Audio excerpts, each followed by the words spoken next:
Hello and welcome to the Untitled Anarchist Seagull channel. And I am your presenter, an Untitled Anarchist Seagull. Hello, Mask. How are you doing?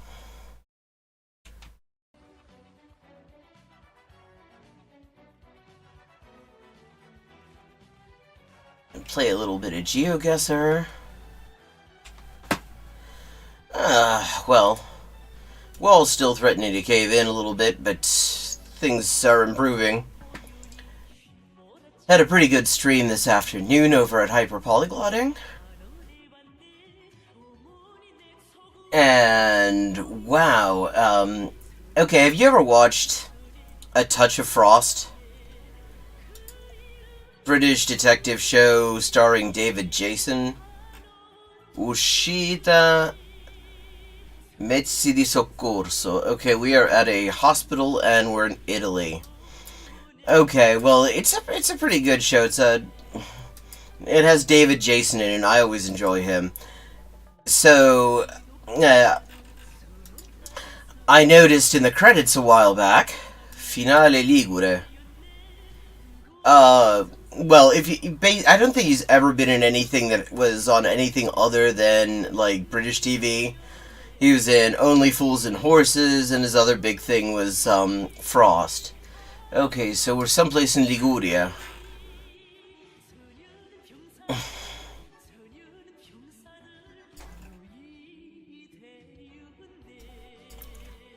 Well, anyway, so in the credits I noticed that there was a series of novels that this was based on.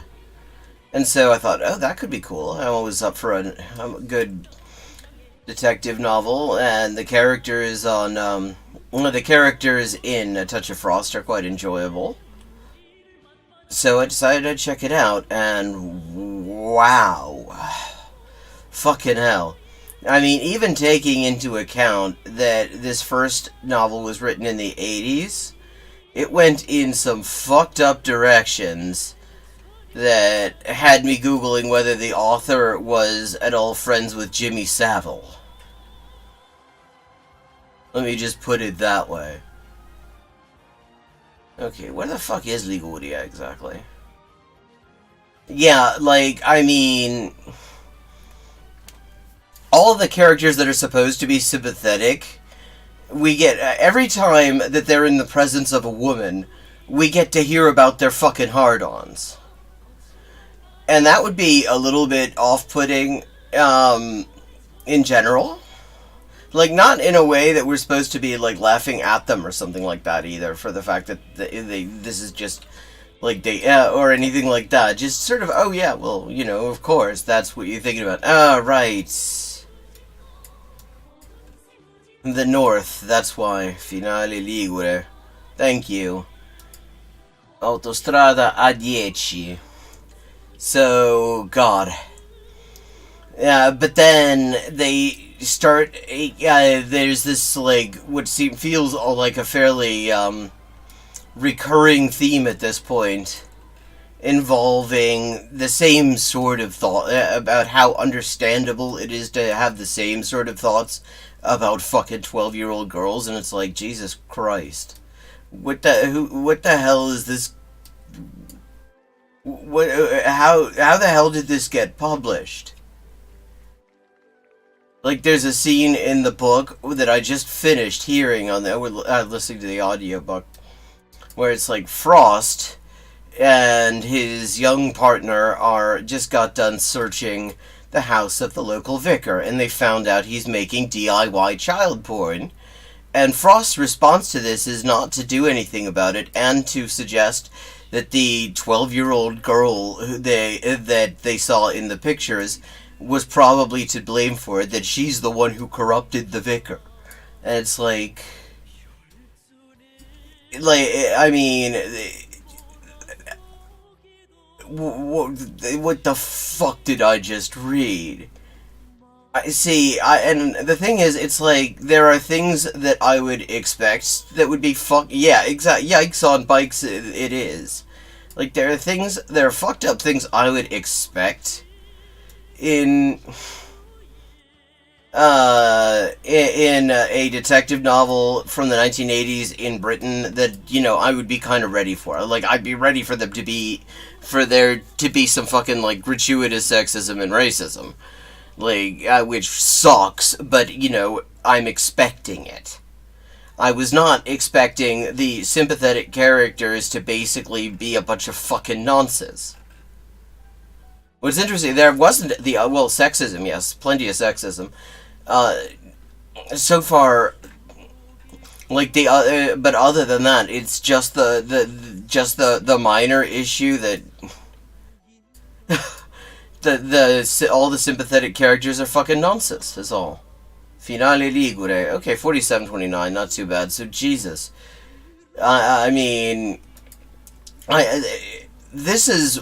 So I was reading a thread about the idea of like having content warnings on books someplace, like just so you have a general idea, if you're going to run into some like traumatic. Yeah, I think so too. Definitely vaguely North American. You're gonna run into some possibly re-traumatizing content or something like that, and people are like, "Oh, but that spoils the surprise," and it's like, well. There's some surprises I wouldn't mind spoiling. Like, I wouldn't have minded having just a little note at the very beginning saying, yeah, actually the characters you're supposed to like in here are basically have the internal monologues of child sex offenders. Okay, yeah, definitely North America with that fucking mailbox. Wow. Okay. Rather pretty. I mean, this could be anywhere.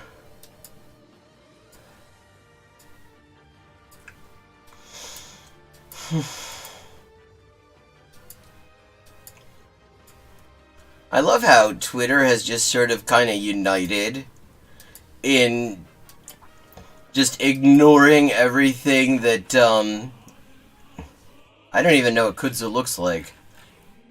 What anything that any of the decrees from on high from Elon fuck. Like, and he's like, yeah, comedy's legal except for, parody and stuff. And now the entire site is nothing. Yeah, I know it's a Vine. I know it's extremely prolific. But I've only really read about it. I've never actually seen some. I don't know that I'd recognize it.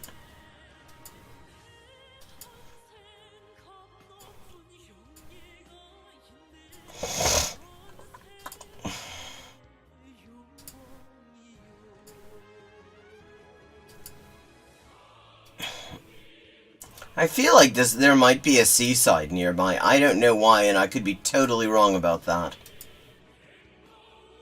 I don't even know. I can't even say why I think that. I mean, maybe this is Pacific Northwest? This is very hilly. Come on, give me an actual sign someplace, please.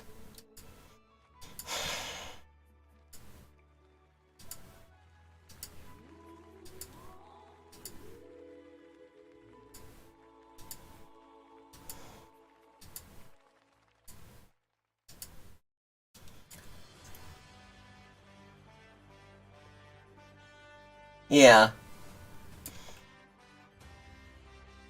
I mean, it's certainly a heavily yeah, Kudzu in the U.S. is very southeast, isn't it?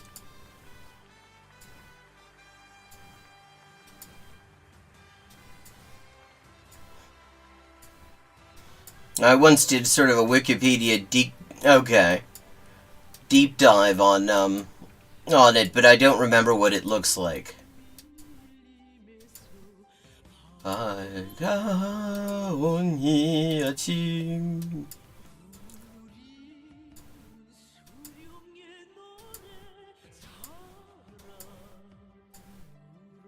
Oh, by the way, Mask. Shakespeare gifted you a sub on my other channel. Yeah, that's the one thing I know about it.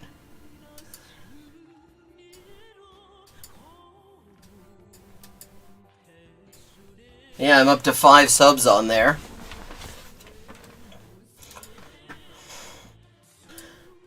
And it's really lively. I'm getting new people. I mean, it's really cool because it's like, not many people find their way to me, but the ones who do seem to want to come back. And I'm loving that. I mean, that is one of the most encouraging things I have going on at the moment.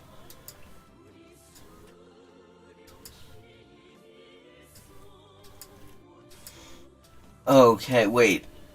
This is a... I thought this was a cemetery. It's... Okay, we're in the US. That much is clear. This is a garden... what, is this dedicated to George W. Bush? W.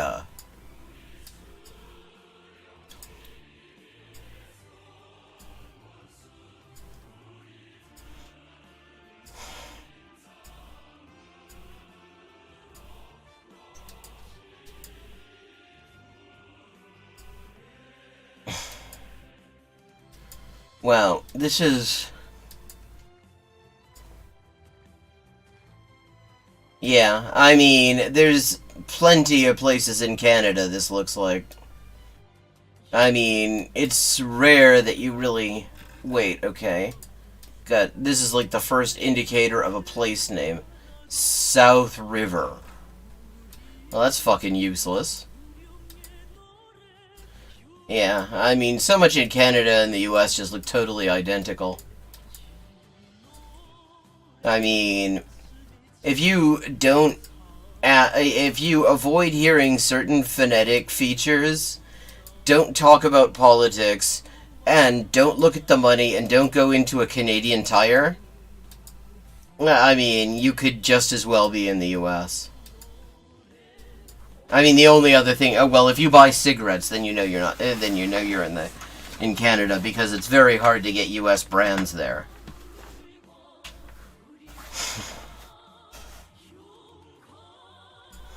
Oh, okay. Raven Rock Presbyterian Church. Raven Rock. That sounds like the setting of a YA horror novel. Yeah, Raven Rock. Does that mean something to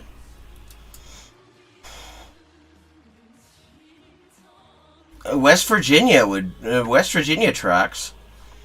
Hilly, wooded...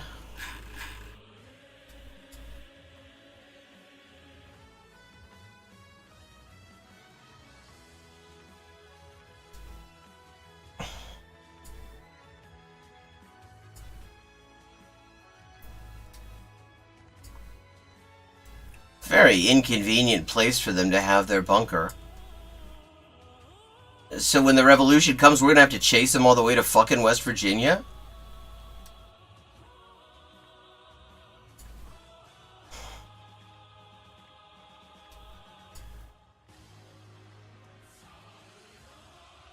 Ohio Pile. Warbisonia. Ah, like the one under Corsham by Bath that even has its own built-in pub. Cutstown. That...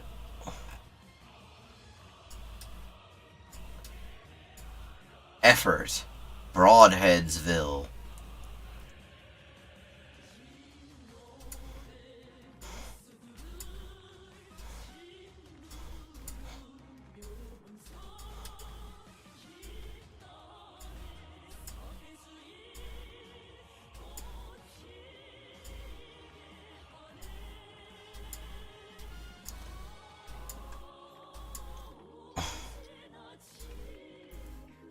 Yeah, that sounds... See, Raven Rock sounds like the kind of name that would be in a game called Fallout. Or in a YA horror novel. You know, one of those Goosebumps books, like The Mystery of Raven Rock. Or something like that.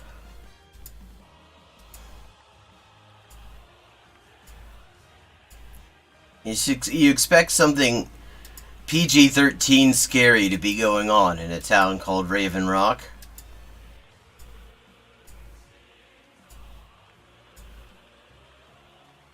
Oh, hang on. Rock Spring. God damn it. Are there any other signs in this entire place? Are they like anti-sign? Like a route number, an area code, a place name that actually is specific enough that you can do something with it. This is like park wide. Okay, we're in some sort of park apparently. Speed limit 25. Okay, we definitely know we're in the US then.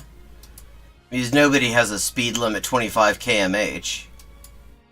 If you don't live there, you don't need to know. Yeah, I know. I mean, Raven Rock State Park. What fucking state, though?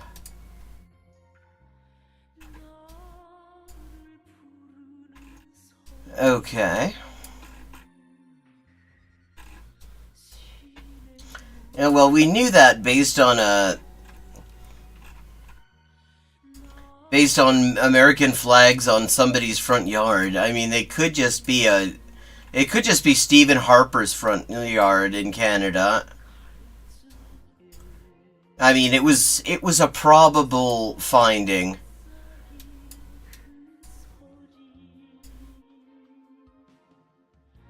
Oh, okay. Yeah.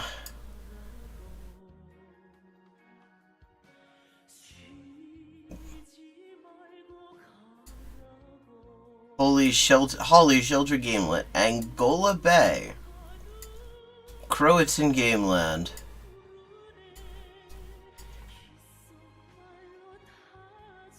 Dare Gameland,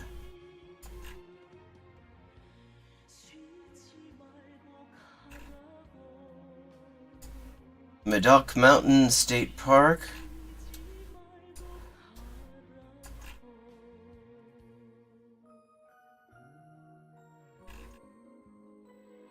okay.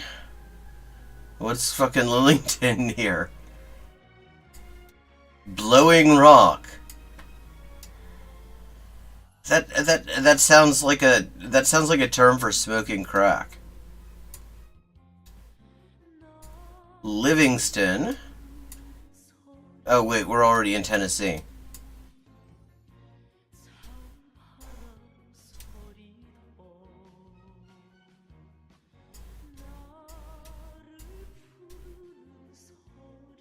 Oh, Ralder. Thank you.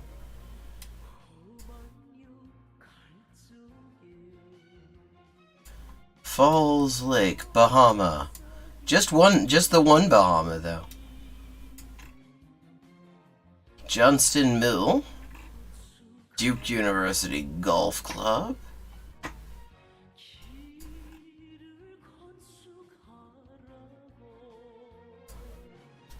Jordan Lake State Recreation, Ebenezer Church Recreation Area.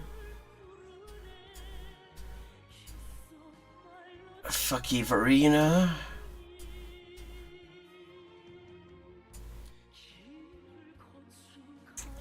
The Noise Country Club.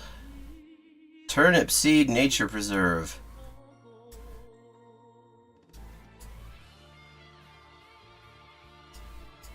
Youngsville, Daddiesville. That's a town name. That sounds like, okay.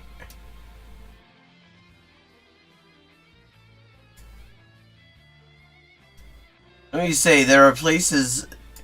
Speaking of names that you would expect to find in very specific genre fiction.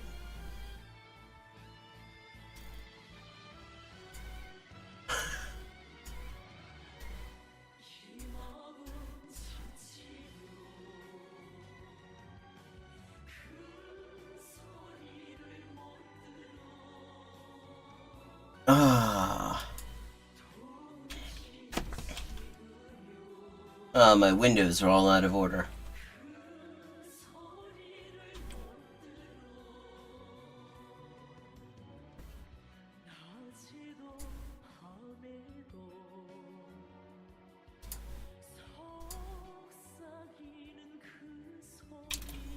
Ah,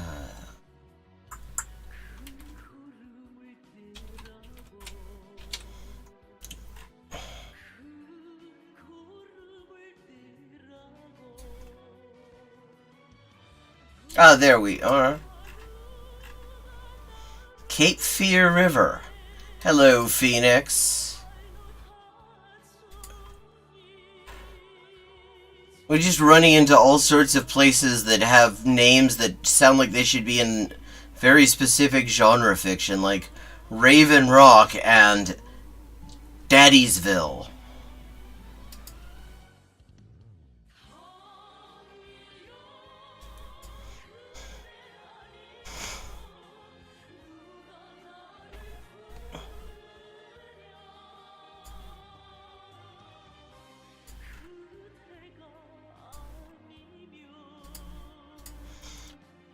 Four kilometers.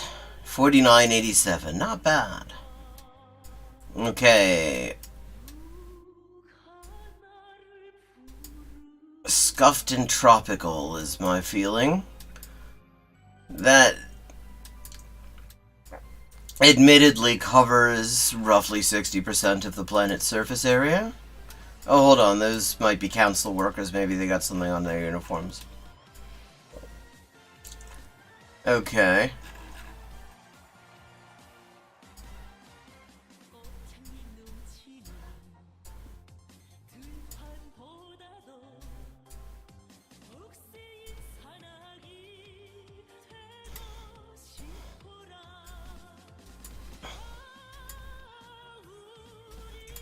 Okay. That's sort of subtropical forestry and very scuffed infrastructure. Yeah, Southeast Asia. But South America I would not rule out. Not yet, anyway.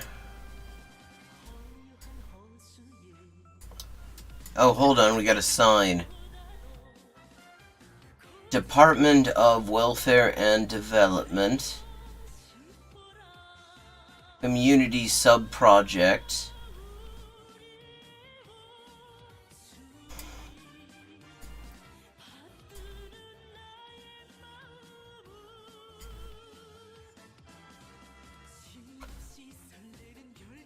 Actually, I'm thinking Philippines now, actually. Wait, USWD. Oh no, that's OSW. DSWD. Department of Social Welfare and Development.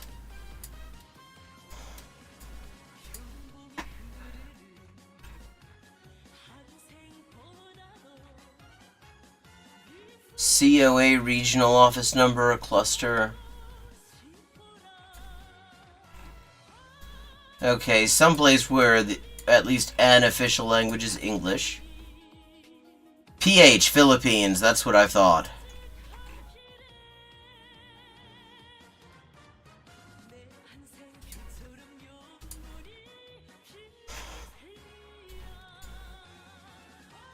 Okay. Fortunately for us, there isn't a whole lot of Google Street View coverage in the Philippines, and I think it's pretty much all concentrated in here someplace. Or there.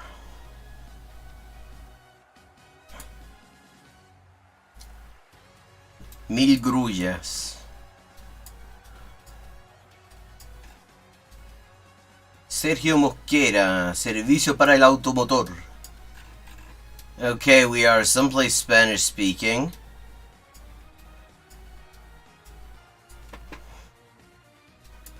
Very urban area, kind of upscale looking.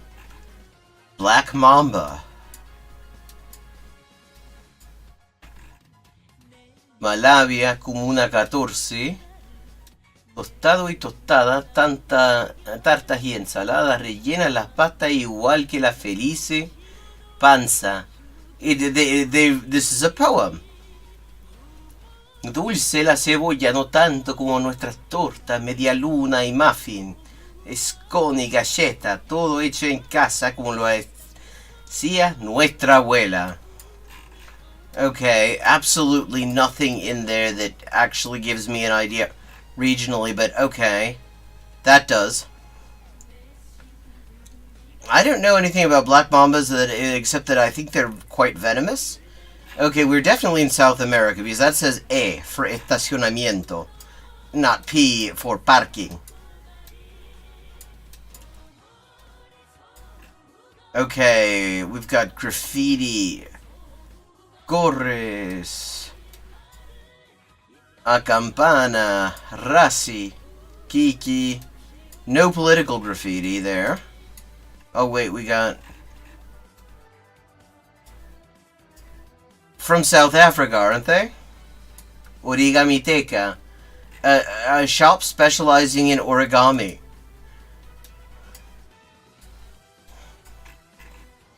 Malavia Comuna 14.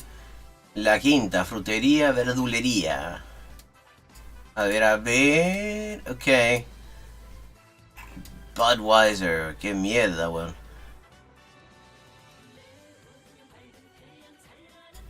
Argentina. Estamos en Argentina. Ok.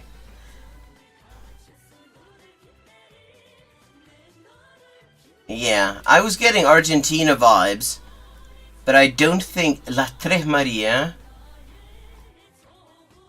But I don't think it could be Buenos Aires, Guatemala, Malavia, but Comuna 14 does not ring a bell. El Quetzal. Chaval Cornejo. Okay. I mean, this could be Buenos Aires. It is urban and upscale enough to be the microcentro, but I don't remember there being numbered communes. Muebles de oficina.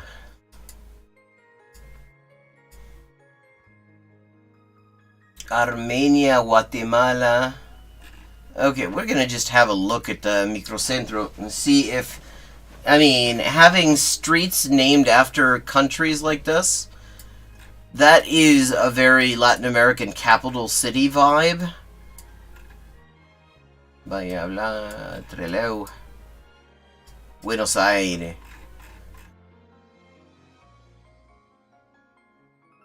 Chile, México, Venezuela, Chacabuco, Moreno, Balcarce, Hipólito Yrigoyen, Reconquista, Sarmiento, Tucumán, Paraguay, Malavia con Guatemala. That's what we're looking for. Esmeralda.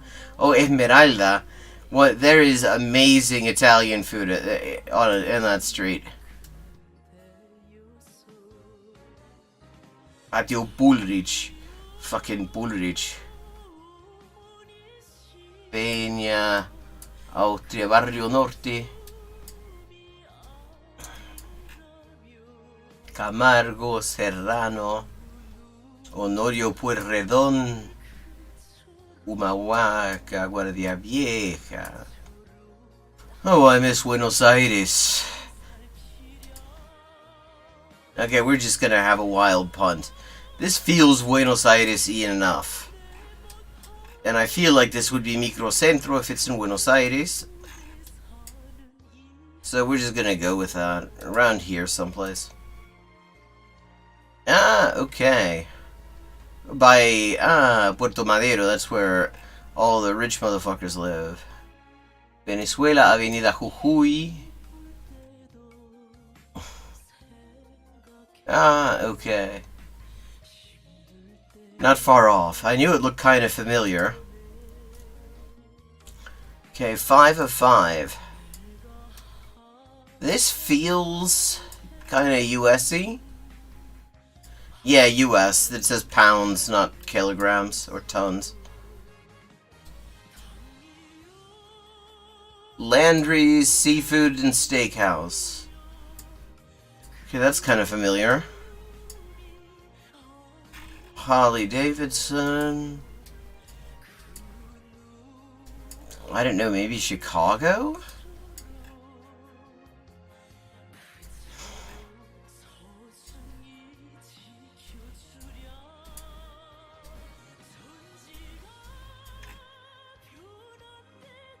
No, no, not Chicago.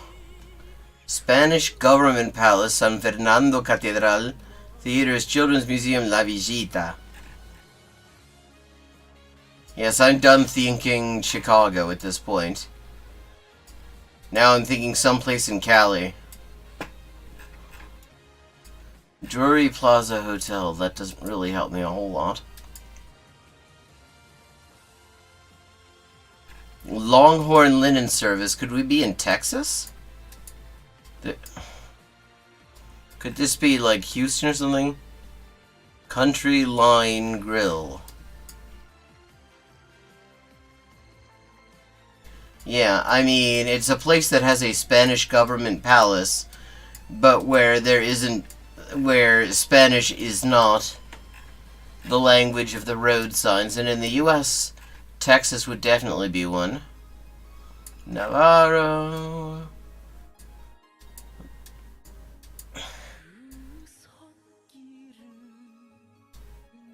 Yeah, definitely the U.S., though.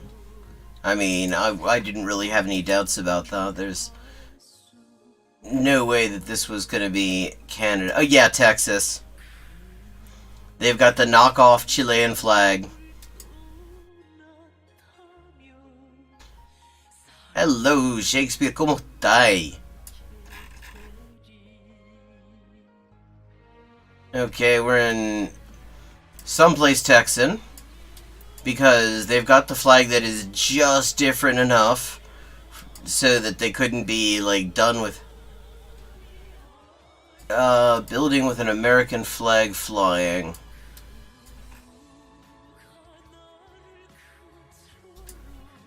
Yeah, interesting. We shall find out. Oh, hold on, we got a city bus.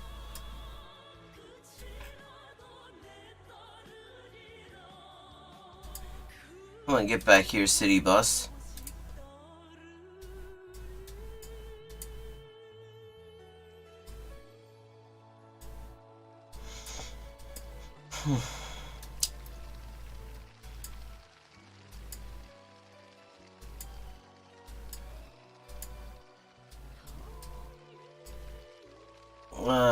I think it's a hotel.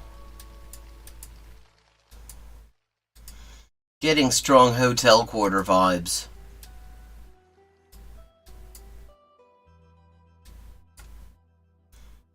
Tower Life Building. Yeah, I mean, and that's part of why I immediately felt like Chicago, because, I mean, you've got the river here, and then lots of pretty old buildings that are basically all hotels or very expensive retail. International Center.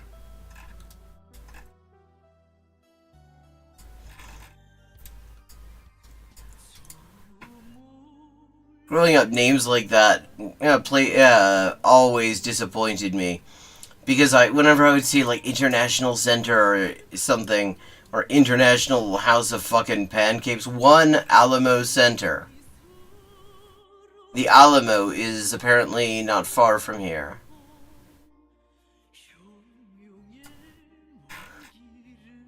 I thought that this would be a place where there'd be a lot of people from all over the world and I'd be able to speak different languages, and then it turned out it was just some bullshit that people threw on to make their buildings look more cosmopolitan than they actually did. Okay, where... Okay.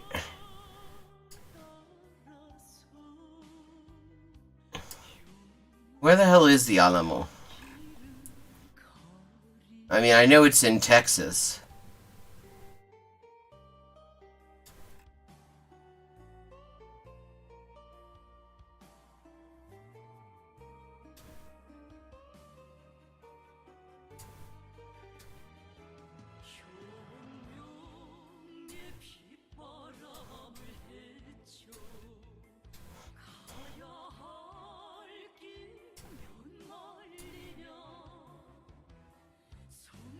Well, that just means it's not in New York City.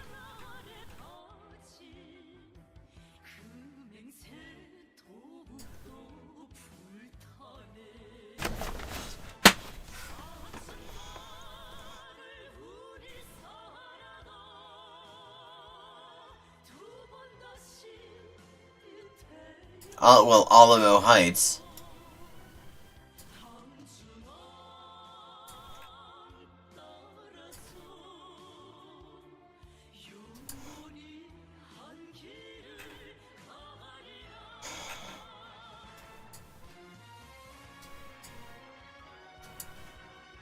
Still think somebody ought to, like, use that style of, the same format of ad as the Pace Picante sauce. 6.5 kilometers, San Antonio.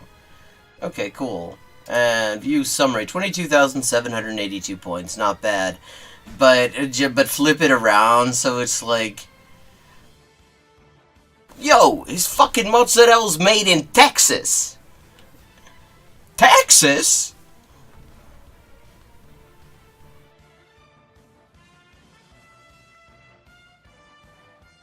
Okay.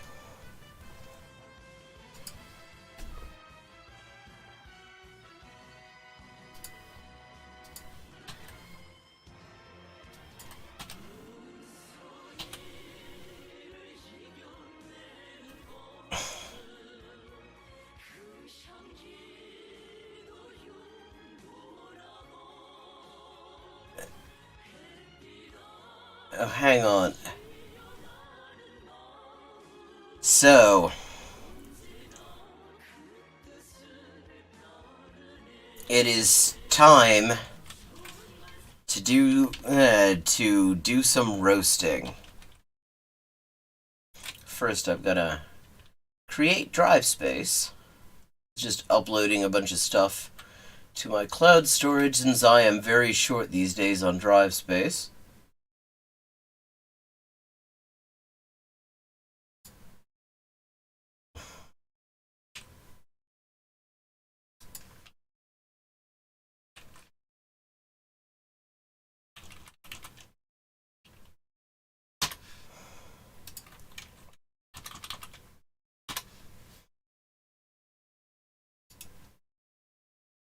Desktop anzeigen. Papierkorb leeren.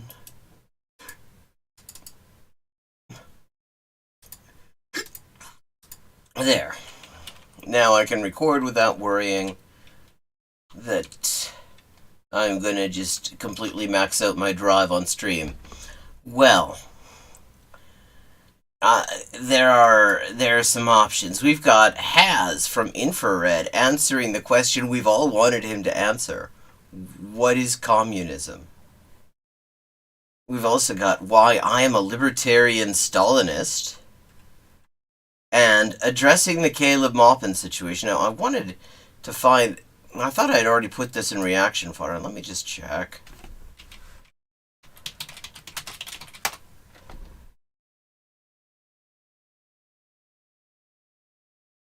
Yes. Yeah, those were all Has. Then there's this. This is Caleb Maupin finally talking about what happened. And I will tell you, I've watched some of this. I watched Thought Slime and Sophie from Mars reacting to it just to get a general feel of what was going on, and it is fucking buck wild. And not just because this is the moment Caleb Maupin just picks to get production values. So, those are the options. Okay. I am going to put this on the save to playlist, reaction fodder. Get back to, okay, so we've got addressing the Caleb Maupin situation, what is communism, and Has from Infrared is apparently calling American Johnson and something American Johnson and Luna did horrific cringe. PragerU video? Where did you share it? Was that in the Discord?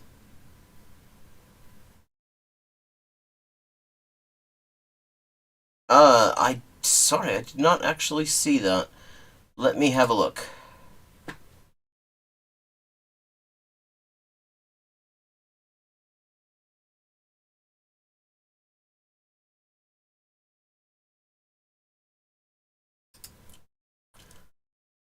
Okay. Yes. Hey, we've got time. We can do two. We're gonna start out with hearing why PragerU thinks the indigenous population is still getting a raw deal.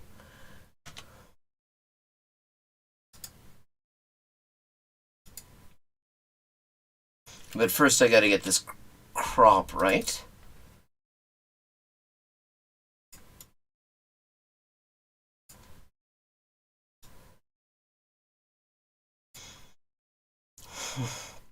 Okay, that looks good.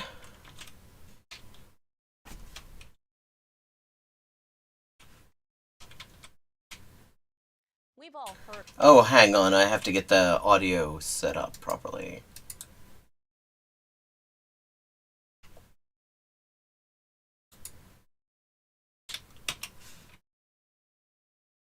We've all heard about how many bad things the U.S. government did to American Indians in the past. But what about today? Yeah, what about today? So we're going to talk about Standing Rock, right? We're going to talk about how a law that is mostly designed to prevent even more literal genocide of the indigenous population in the form of taking their kids away and putting them with non-indigenous families and shit like that, is now under threat due to the Supreme Court. What are we going to talk about? Like most people, the only time I hear about today's American Indians is when people are outraged about sports mascots or team names. Like, oh, yeah, I mean, why we only hear about the indigenous people when people are first when people are pissed off about racism against indigenous people. Okay, who's Naomi Schaefer Riley? First of all, let's find out.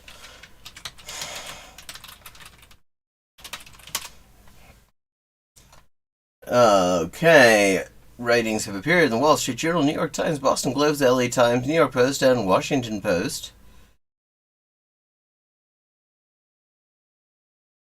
She's a resident fellow at the American Enterprise Institute. That already tells us a lot.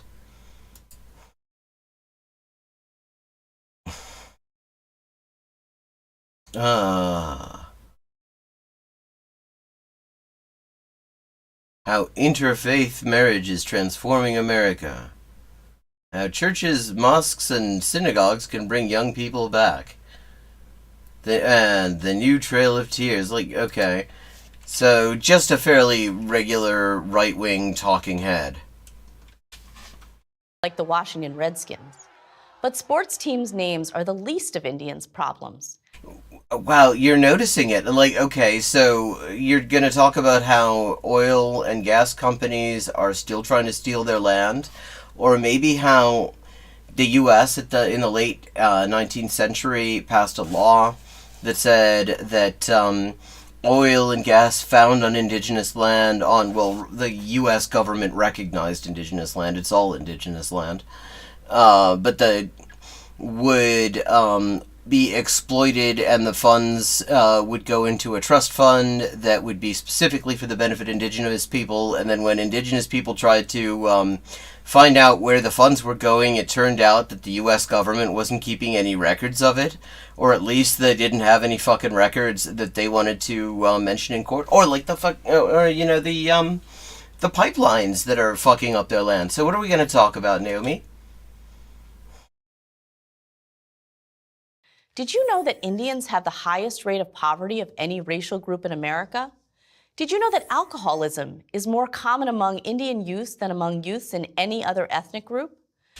Wow, it's almost as if the indigenous population was specifically targeted by colonizers and encouraged to become alcoholic. And it's almost like maybe all of the fucking ancestral and ongoing trauma that comes from having your land stolen and basically everything and your entire culture constantly attacked might lead to some fucked up substance use problems and things like that. So that's what we're going to talk about, Did right? you know that the rate of child abuse among Indians is twice as high as the national average? Is that in... Okay, now I'm very curious. Is that,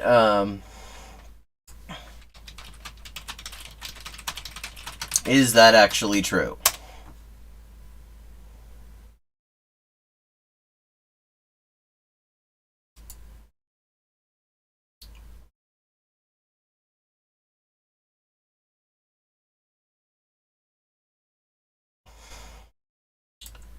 Okay. It looks like it is. Of course, there are lots of ways, like per 1,000 children. Out of all these groups, I have a feeling that may actually be the smallest group, so it might be easier to have a higher rate. But let's see where this is going, though. Until I visited Indian reservations for my book, The New Trail of Tears, I didn't know any of this. Oh, it's blurred by Thomas Sowell, because of course it fucking is. What was at the root of these terrible problems, I wondered. And the deeper I Well, could it be something to do with genocide? dug, the more I realized that between the 19th century and today, nothing has changed. It's still the government. Okay. So we're going to talk about how the government's doing genocide, right? The two main agencies that oversee the activities of Indians who live on reservations Okay, listen to that language right there. Oversee their activities. are the Bureau of Indian Affairs, or BIA, and the Bureau of Indian Education, or BIE. Education, economic development, tribal courts, road maintenance, agriculture, and social services. The federal government basically funds and controls all of it. Okay.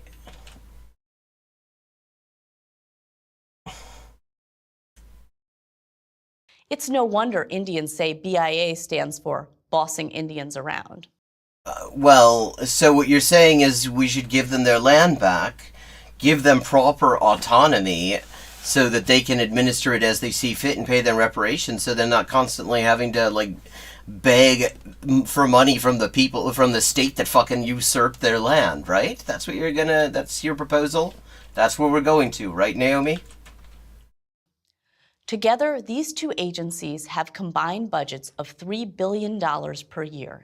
Which sounds like a lot until you know what that looks like compared to the rest of the federal budget. That's fuck all. Especially considering how much needs to be done. That's nothing. And have 9,000 employees.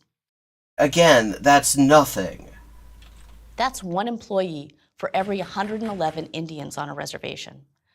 Of that $3 billion per year, the BIE uses $850 million of it to educate 42,000 students. Yeah, that's... They probably need more. I agree. I mean, they're clearly massively underfunded, especially because all these people are owed reparations. That's more than $20,000 per student. Okay. Well, let's find out now. Average expenditure per student for public education in the U.S. Okay. The post-public... no, wait, that's post-secondary schools.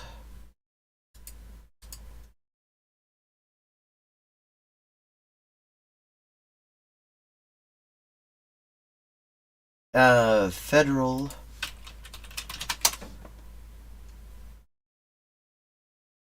That's post-secondary.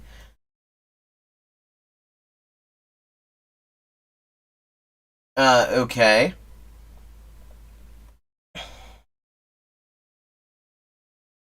Let's see. Actually, that is somewhat... okay, if these figures I'm looking at are representative, and I'm looking at various different figures here, then that's actually more or less on par with what is being with the expenditure per student in public education generally. I mean, it's more, but I mean, you would expect it to be more because among other things, everything they've got is it tends to be in worse shape because they've had the worst of everything because if there's an ongoing genocide going on, you would need to spend more money just to actually bring like things like facilities up to scratch. I mean, that which is also true. I mean, on a different level for the rest of public education in the U.S., where I mean, all the schools are fucking crumbling, and none of them have. Well, except for the ones where like the school district Walensky lives in. Hers has COVID mitigations in place, like actual like ventilation and air purifiers and shit, but nobody else's does. So 20 grand. I mean, they act like that's a whole lot, but actually that's pretty much compared to a national average of $12,400 per student. Okay, that I never out of the figures I saw, it was between like 15 and 18. Plenty of other federal agencies also have programs for Indians. For instance, the Indian Health Service had a 2015 budget of over $4.6 billion. Again, fuck all. And yet there are widespread and documented reports of nurses being unable to administer basic drugs, of broken resuscitation equipment, and yeah, because I mean, you're acting like that's a lot of money because the idea is that people hear that and they think, oh, well, if I had that, that would be a shitload of money. But when you're talking about trying to actually maintain a functioning healthcare system, often in remote areas, in underserved communities, where actually they didn't have much in the way of facilities to begin with, so any facilities that you have, anything you're modernizing, anything like that is going to necessarily take extra expenditure, that's nothing. of unsanitary medical facilities. Obviously, inadequate funding isn't the problem. Well, why? You just said that they're only getting like $4 billion for the entire country to run an entire fucking healthcare system. Inadequate funding clearly is part of the problem. That, I mean, they act like they just throw these numbers out there and they figure that people will not have any idea what it costs. The billions of dollars that the federal government spends on Indians every year hasn't made their lives better. In fact... well, you haven't actually said that. Yeah, I mean, she just jumped in with that, but she hasn't actually said that. She hasn't shown that it hasn't made their lives better. I mean, better than what? Better than having absolutely nothing spent on them? Having no money for education, having no money for, tribal government infrastructure. I mean, somehow I think probably it is an improvement over that, even though it is vastly inadequate. By most measures of economic and social health, the lives of American Indians are only getting worse. Well, could that be something to do with the fact that their land is constantly being stolen? Aside from issues of culture, the only way out of this morass is economic growth. No. But the reservation system makes this almost impossible. Oh, that's where we're going. So that when she talks about the new Trail of Tears, what she means is they need to have another Trail of Tears so that there can be economic growth on the res. Following a series of treaties and laws over many decades, some well-intentioned, some not. Well, no, none of them actually well-intentioned.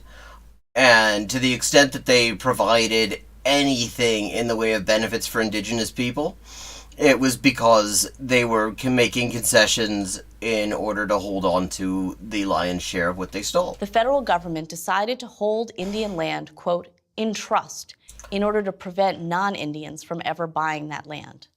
But other than Indians, the only people who have... Oh, seriously, I say as a joke that she's probably proposing another Trail of Tears, that is in fact what she's talking about when in her book, Another Trail of Tears. And that's where she's going. She's saying that property developers should be allowed to buy up reservation land so that the one bit of land that indigenous people still have and can't be taken away from them so easily. Held in trust for them are children and the mentally incompetent. Can anything better illustrate the low regard the government has for American Indians? What they did at Standing Rock comes to mind. The awful consequence of this land trust is that Indians can't sell their land. Yep, here we go. Which means they can't use it the same way other Americans do. For example, as collateral to get a loan to start So that the banks can take it. a business. What bank would lend to landowners who don't own their land? The point is they actually do own their land. They own their land collectively. The other effect of this absurdity is that Indians can't develop this land that they... Well, yes, they fucking can. They can decide to develop it however they want. It's just that they can't sell the land to fucking property spiffs. don't own. Indian reservations contain almost 30% of the nation's coal reserves west of the Mississippi. Okay, yeah, okay, here we go. 50% of potential uranium reserves, and 20% of known oil and gas reserves. So we're going to talk about how there's a res in the Southwest that is completely contaminated from uranium mining, and how that needs to be actually fixed, right? Those resources are estimated to be worth nearly $1.5 trillion. But the vast majority of Indian lands with natural resources remain undeveloped because of federal regulations. Well, also because a lot of indigenous people want it that way because it's their fucking land, and they don't want it to be wrecked the way you motherfuckers have wrecked every single other thing. For instance, for Indians to get permission to mine for coal on Indian land requires 49 steps spanning 4 federal agencies. Wait, so you're saying that resource extraction is regulated? Each of these 49 steps can take months or years to be approved. There are so many government regulations that just to apply for a permit to dig a hole costs $6,500. Is it really any... Wait, okay, we're talking about... What the fuck is that? $6,500.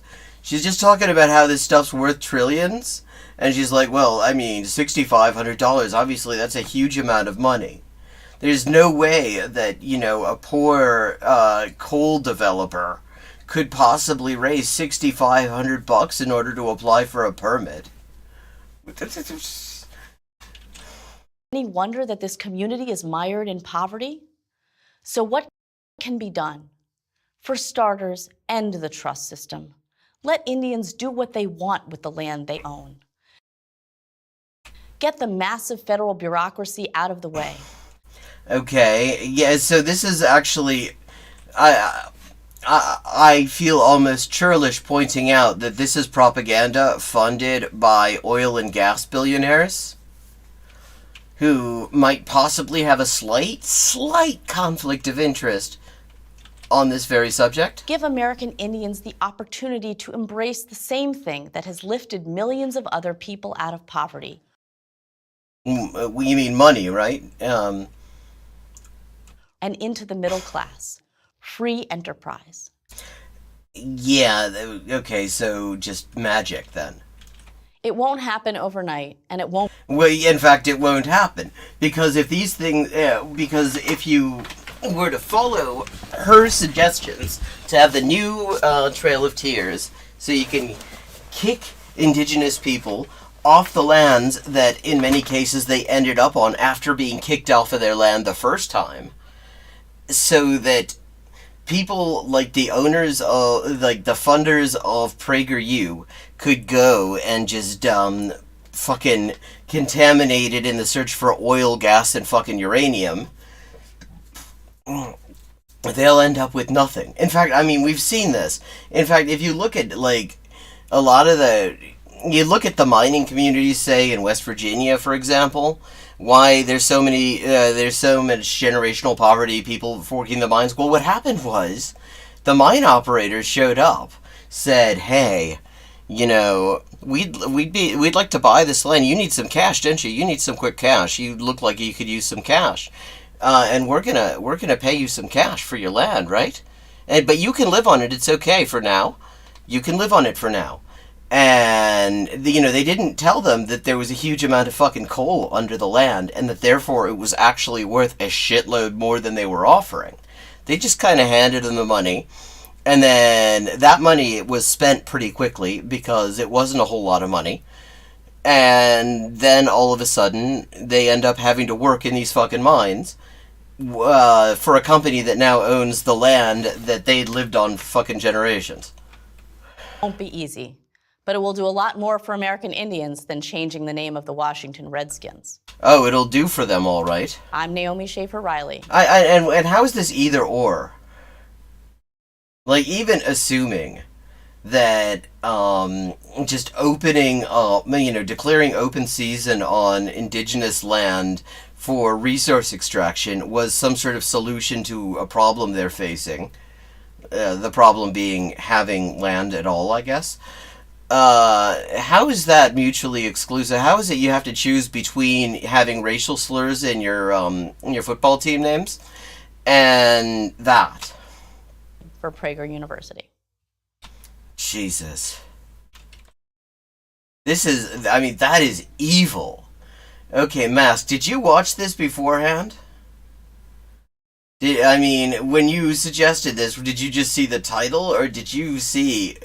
Wow, that is fucked up. Okay, and speaking of fucked up shit, we're going to watch some Has now. To subscribe... Yeah, no. Not subscribing to fucking PragerU. I get your stuff without subscribing. Oh. Okay, so... We've got This Is Actually Sickening. This is about Has describing Luna and EJ as horrific cringe. I guess maybe they reference the fact that... Oh, who fucking knows? We've got Addressing the Caleb Maupin Situation, or What is Communism? It's certainly not either or. Phoenix says Dishonest bigots just paint things that way because it makes sense to their audiences if they don't think about it for longer than a second. Yeah, that's just wild to trivialize how... I think we're probably roughly the same age, Mask, but good night. Well, then again, my bedtime is like 4:30 in the fucking morning. Okay, we're going to... Let's see, Addressing the Caleb Maupin Situation. I think we'll do that. Let's just make sure the crop's okay. Crop is cool.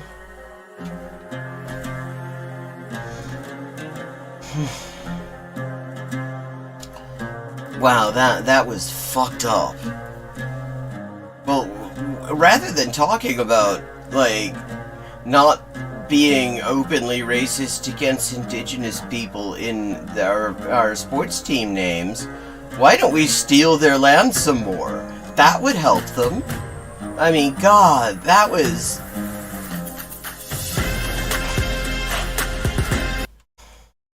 That was so fucked up it gave me stomach cramps. Okay, how long does this bullshit go on for? Here we go. Because I don't want it.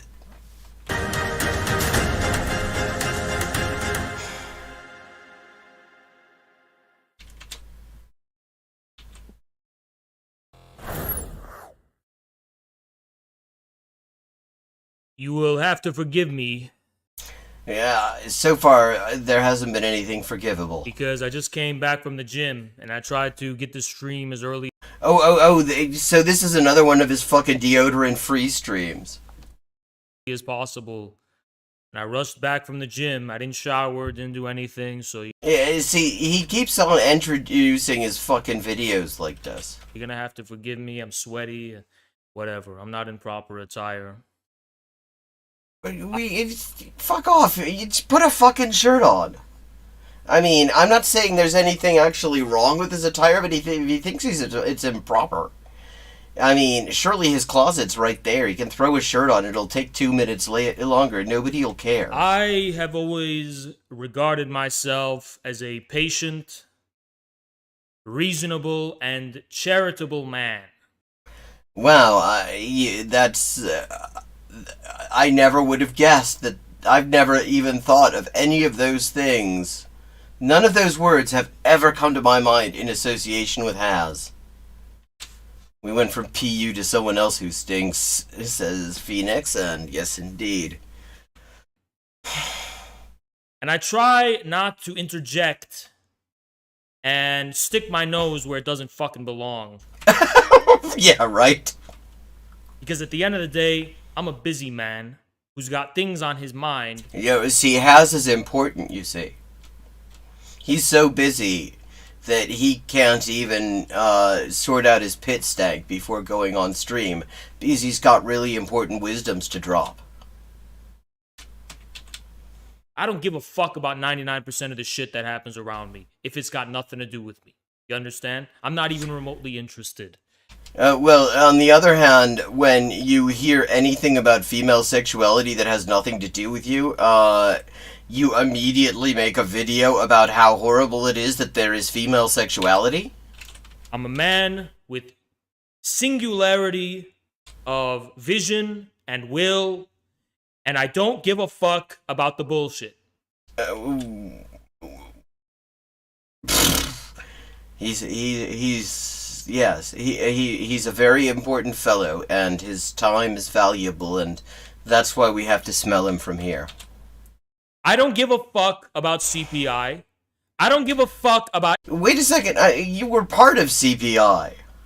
anything that happened to anyone at CPI. Okay. And most importantly, I don't give a fuck about Caleb Maupin. Okay, interesting. I mean, I'd heard they'd had some kind of a falling out. I'd also seen him defending Muppet on other occasions after this stuff dropped. I first entered into contact with Caleb because I found the things that he was saying agreeable, and I agreed with what he was saying. Which is why you found it agreeable? And credit where credit was due, he was one of the first people to call out the BreadTube bullshit scam. So he... by which he means make up a really badly written and just utterly bizarre book about a straw bread tube, including people nobody would ever have thought of as bread tubers, and make just the most ridiculous claims as part of some sort of weird-ass conspiracy theory. He deserves historical credit for that fact. Yes, okay, I can agree. History should remember that he wrote that book, even if he wishes history would forget it. Let's give people their proper due. I wasn't the first person to go to war with BreadTube. Caleb was, as far as I know. So let's give credit where credit is due. Well, actually, that's not quite, go to war with. What happened was, Thought Slime used a clipped video of somebody that Caleb Muppet was interviewing who was fucking transphobic. It was nothing to do, and then Caleb Maupin then provided the most fucking buck-wild response to that imaginable, including, some sort of reading weird things into the fact that Thought Slime said Burger King, and all sorts of weird things. War, I don't know. He's just been providing, comedy fodder. Let's get the facts straight, and let's get the history straight. Because we are not going to gaslight ourselves into thinking, that the past isn't the past, and that history wasn't history. History. God, this guy is fucking grandiose. With that being said, I never wanted to get involved in this stupid fucking embarrassing bullshit. Which stupid fucking embarrassing bullshit has? Because, I've watched a fair bit of your content. Oh, I get it. See, you've already got that stupid fucking embarrassing bullshit. So, you don't want to get into more embarrassing bullshit. And I've tried so fucking hard to not weigh in on it at all. And not actually publicly express what I really felt about it. Because... Oh, no. Tell us how you really feel. Because that would be... what's the point, right? Well, what's the point of anything you do, though? Stay away from it. Not my fucking business. I don't want to be part of any drama. I don't want to contribute to... Oh, yeah, he would never be part of any drama. It's nothing to do with me, right? I've never had anything to do with the CPI besides speaking at one of their conferences. Well, yeah, exactly. Which is kind of a lot. That's the only thing, apart from like exploiting vulnerable young people, uh, and manipulating them in all sorts of culty ways. The only other thing that they've ever done is give talks and have like people speak on a fucking podium. So literally, that is what has had to do with CPI is about as much as anyone who's ever had anything to do with CPI has had to do with CPI. In fact, a little bit more, since most of the people who have something to do with CPI haven't been on the podium. They just sit there and listen and clap.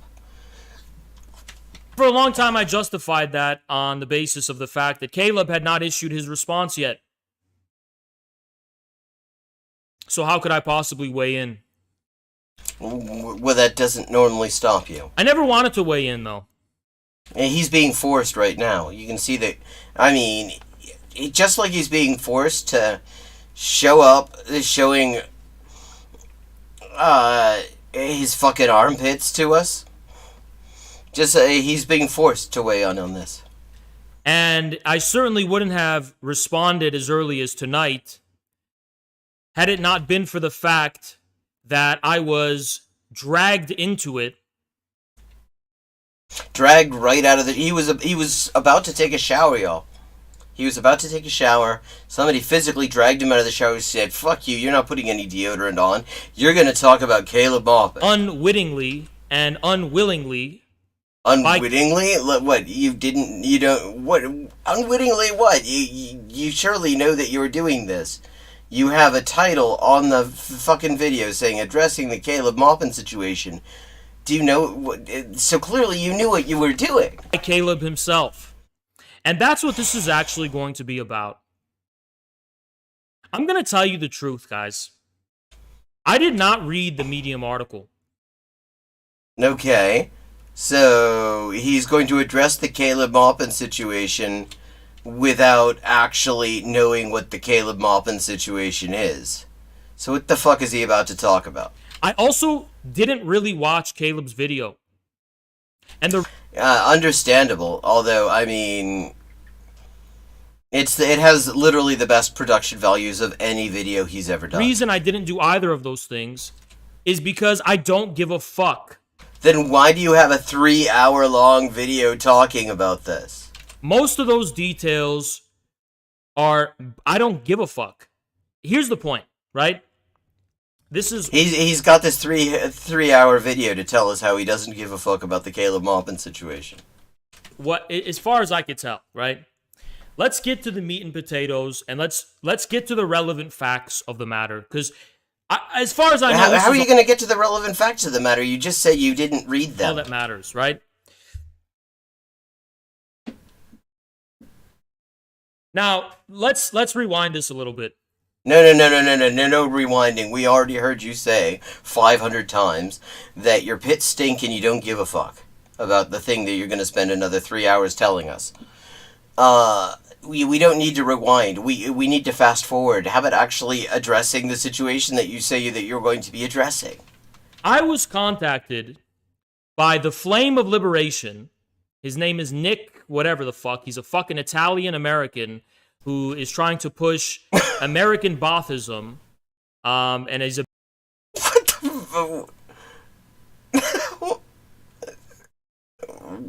What did I just hear?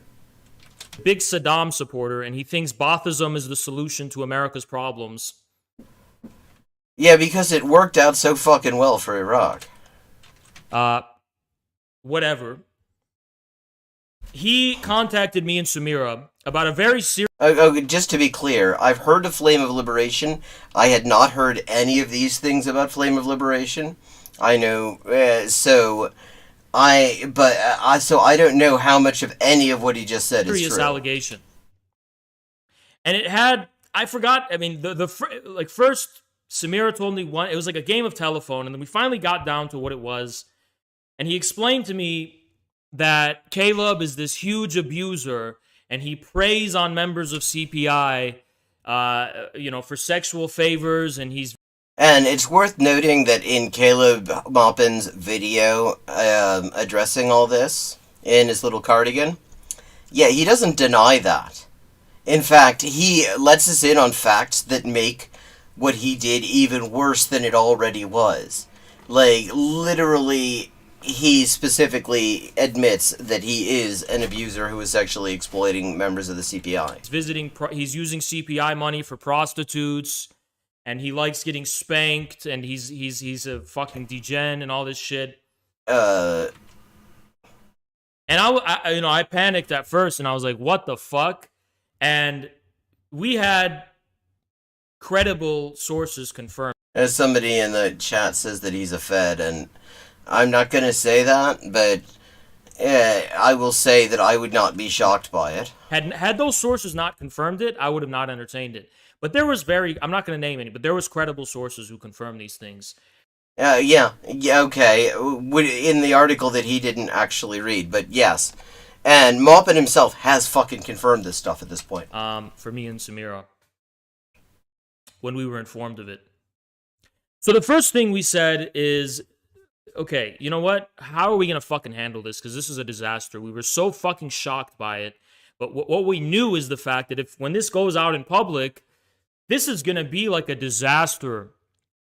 Well, what about, so the issue is, so you're saying it's a disaster for the people who were harmed by it? The people who were exploited by Caleb Maupin and his fucked up sex cult? Or not simply the, like, anti-imperialist, whatever, anti-imperialist voices, but, like, this specific contingent of socialist, communist, Oh, wait, yeah, okay, so fake communists. People who are against the synthetic left and who are against the mainstream left. I mean, like, it's going to be used to discredit all of us, and it's fucking embarrassing.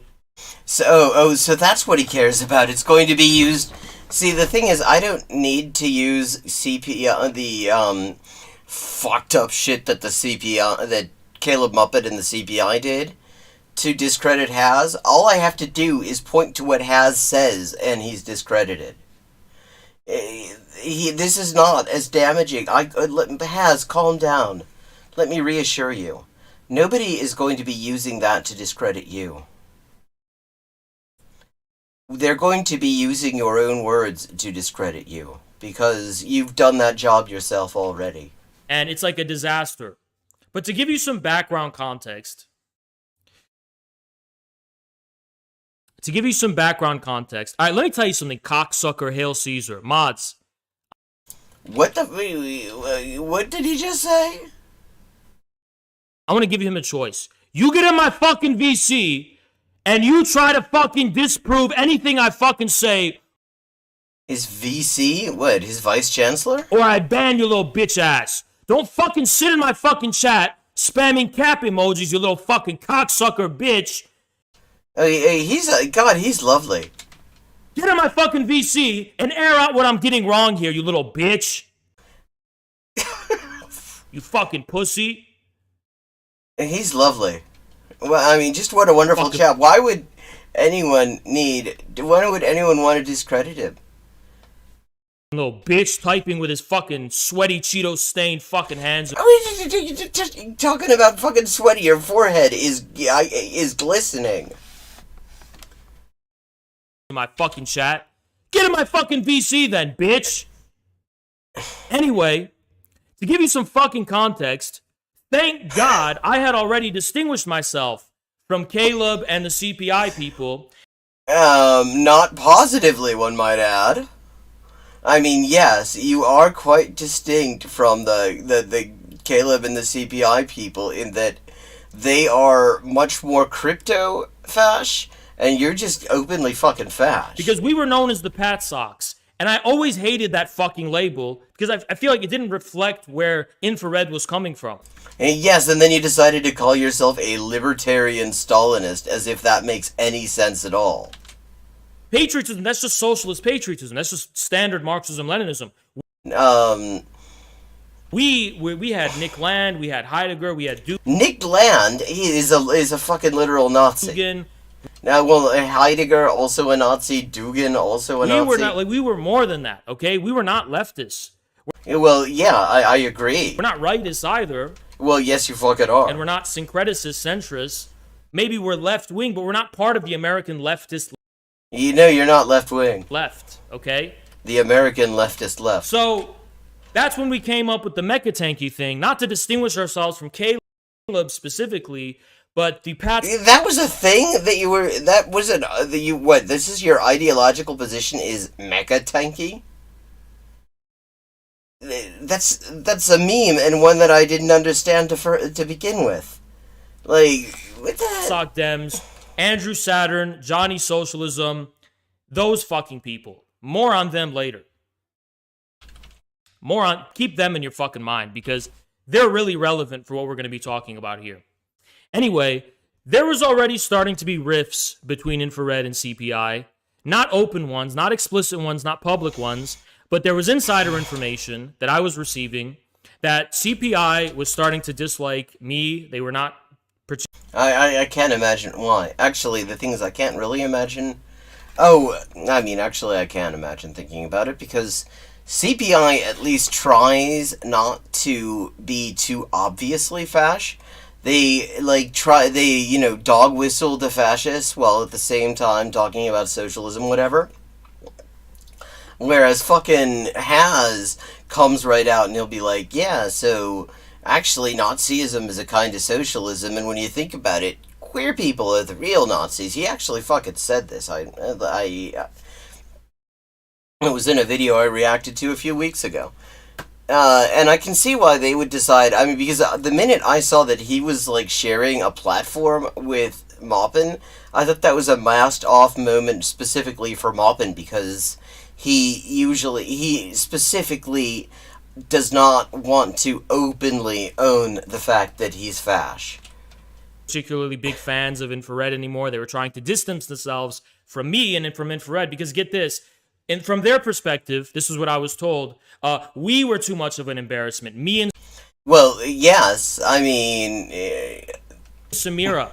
Because Samira would do outrageous tweets, and I would do outrageous tweets, and we were the fucking embarrassment. So Well, yes, I mean, you are. I can see exactly why you would be. they had to start distancing themselves from us because we're fucking this huge embarrassment, and they have to fucking like be, they're legitimate and they're normal and they're like real, legitimate professional socialists, and we're like they have to distance themselves from us because we're Because you're a fucking incel who doesn't even know how to camouflage your fast shit, so you just come right out and say fast shit. like an embarrassment or whatever, right? So whatever, right? Because I'm not a vindictive little bitch like the flame of liberation, I didn't give a fuck. I couldn't even confirm this information. That's why he's doing a 3-hour video on the subject. So I was like, I don't give a fuck. I'm gonna keep doing my thing. He can go do his own fucking thing. I'm not gonna fucking start. Yeah, I mean, he's so angry right now, just like fucking snapping at the fucking chat. Going just, and he gets out, he doesn't even bother to shower, shows up all fucking sweaty and fragrant, in his vest, because he doesn't give a fuck. He does a 3-hour video because he doesn't give a fuck about it. Drama. I don't give a fuck about the CPI. I just don't give a shit. But oh, interesting. So, Zworld Order in his chat says, Has is mad Caleb dragged him into it by including him in the video earlier today. Actually, I mean, he defended Has, though, is the thing.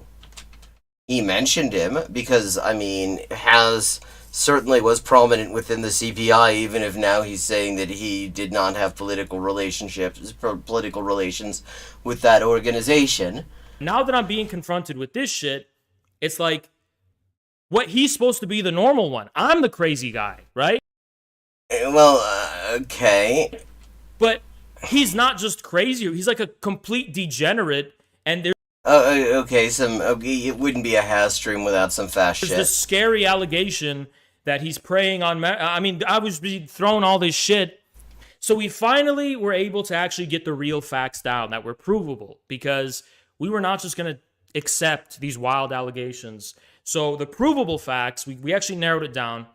He wasn't preying And by what process did you narrow it on down? CPI members per se.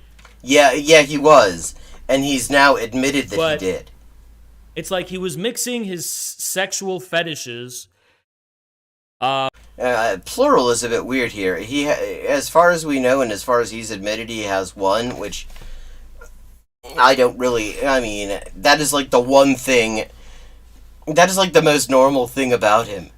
Like, that is the first thing about him that makes me think, you know, that he isn't just like some sort of weird bot.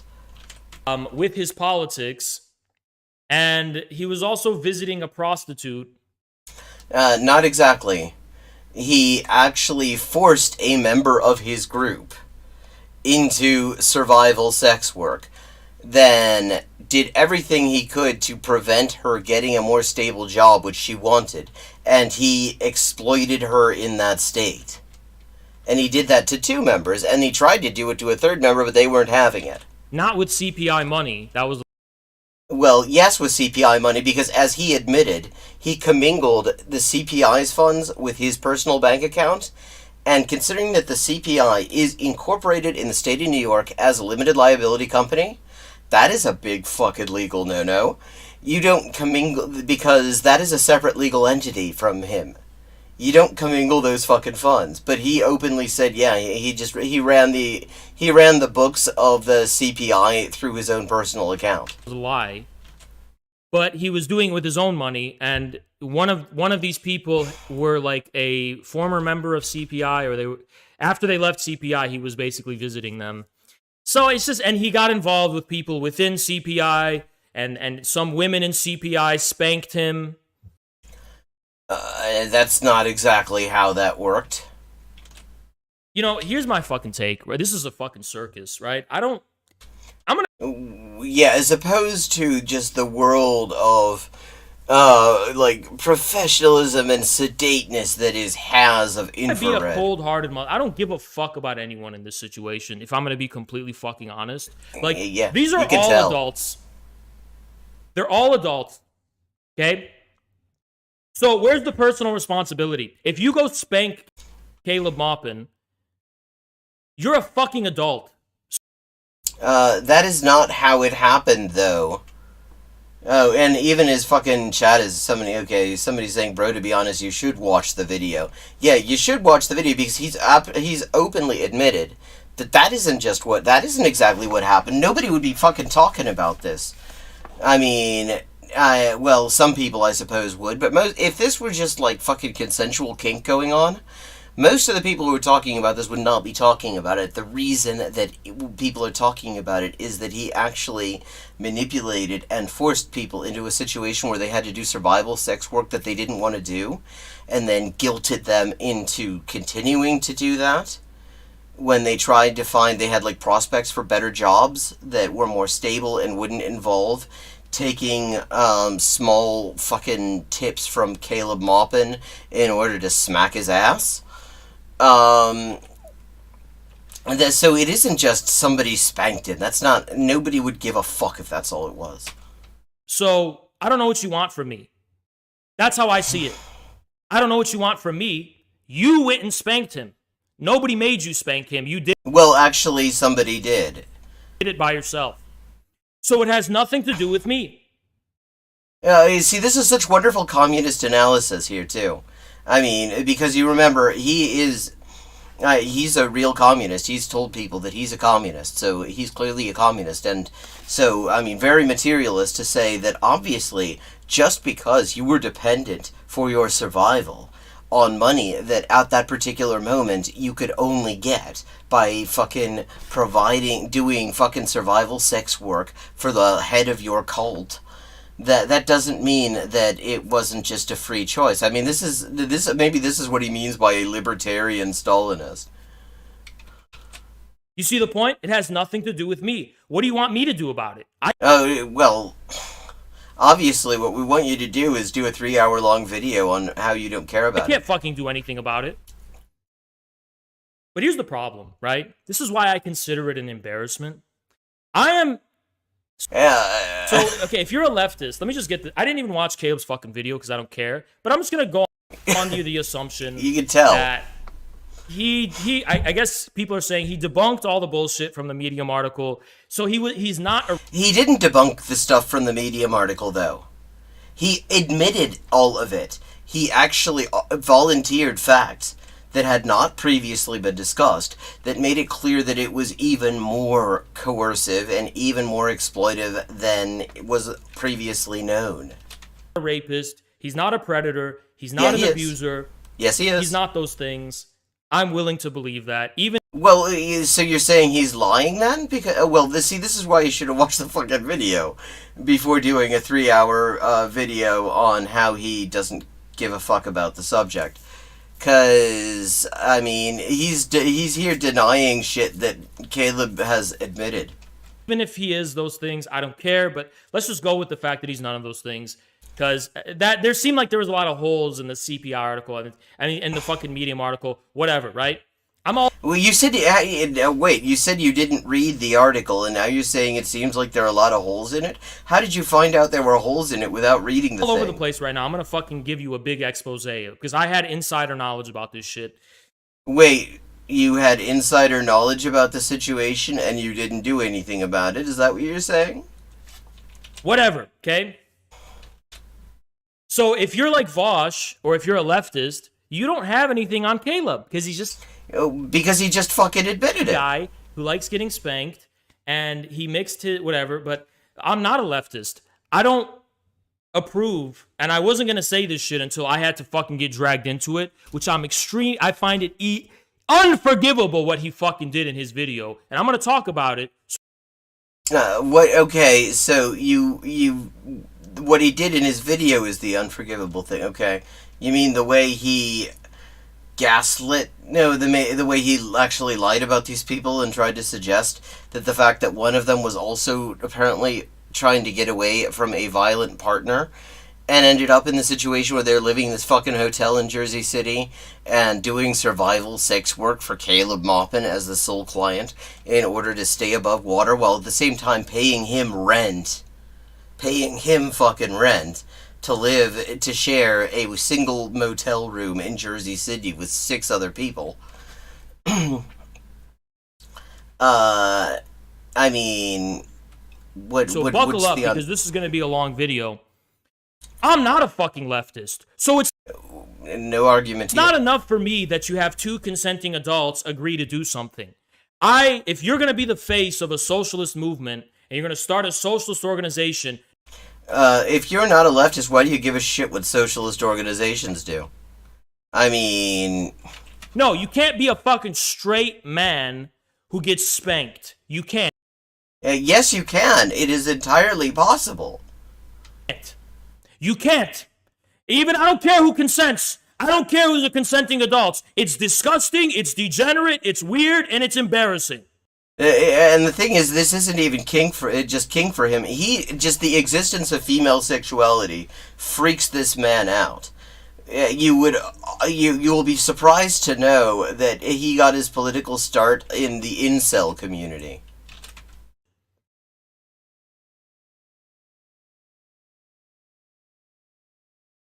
And then there's another thing. Now, I was told, and you don't watch the video house, I don't give a fuck. Because I don't give a shit anymore, because I'm so fucking pissed about what he fucking did. I don't fucking care. Wait, which is it? Are you pissed or you fucking don't fucking care? There's another thing. Yeah, he was with a prostitute, and it was 2 consenting adults. Okay. Well, that's not exactly what went down, though. But go ahead. If you're a communist or you're a socialist, you cannot justify prostitution or the personal visiting of prostitutes. Lenin, there is a rumor he visited someone in Paris, not... Who gives a shit? I mean, they're workers. They are workers. And if you're a fucking communist, then what you care about is that they actually are treated with respect and are able to organize and fight for their interests alongside other members of the working class. And what he's saying... this is so fucking backwards, because it's like the one forgivable aspect of all of this from any legit communist perspective is the kink part. If it were just the kink part, who gives a fuck? It would be embarrassing for him because he's like Mr. Aggressively Normal and everything, but otherwise, who gives a shit? The reason it's fucked up is the coercive aspect, and here fucking Haz is saying, well, the coercive aspect is okay, but fuck the kink. That's unforgivable. True. Stalin, Lenin, communists, Mao Zedong. You think these fucking people can just visit prostitutes and say, oh, it's not a big deal? Now, I'm not a judgmental person. Yeah, well, yeah. Oh, well, I mean, perish the thought. I mean, nobody's less judgmental than Haz. And, okay, with that remarkable statement, we are going to wind down for the evening. It is 1 o'clock, and it is time for me to turn back into a seagull. But we will continue with this. With this fucking hot mess. And maybe see if by the end, Haz has just sort of blown up and spread himself all over the room like fucking Mr. Creosote and Monty Python in The Meaning of Life. But right now, it is time for me to say thank you to Mask, thank you to Phoenix, thank you to Shakespeare, thank you to everybody who's come and watched and joined in chat and suggested videos. You all helped to make this the stream that it is, and I appreciate it very much. Oh god. And if you enjoy the stream, well, I do too, and it is part of my job, and I would love, and I appreciate it when people make contributions. I understand we're living in really, really fucking hard times, as am I as well, I should note. So I don't want to put any pressure on anyone, but if you can, and you'd like to, then I very much appreciate it. You can either give a sub to my other channel, Hyperpolyglotting, or a Prime, and then you don't even have to part with any money. Or you can use the tip command and get my tip jar, or you can support my Patreon. There are all sorts of options there, and I appreciate everybody who does it. And everybody who just shows up and watches. So have a good night. I will be back tomorrow at 11:30 p.m. U.S. Eastern Time, and perhaps we'll watch the rest of this, like, boiling cauldron of shite that is Haz. Good night.